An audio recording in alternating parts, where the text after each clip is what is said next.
Thank you, President. High Representative, I have to say that I was appalled by the statement you put out on Sunday night, calling for restraint on all sides.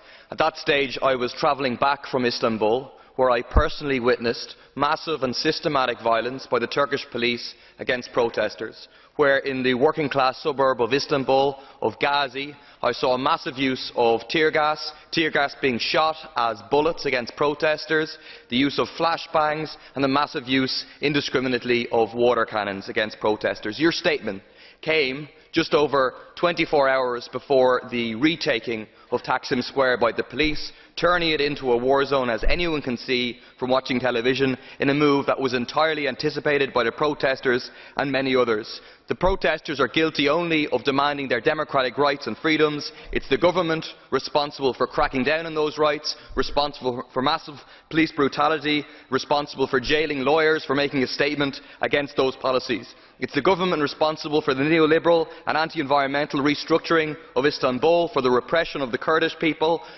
for the imposition of conservative policies against kissing in public, against selling alcohol, purely in order to divide and rule. The people I met in Istanbul were an absolute inspiration, and so against your advice I say to them, do not show restraint. Do not be afraid of returning to the streets, mobilising in order to demand their rights.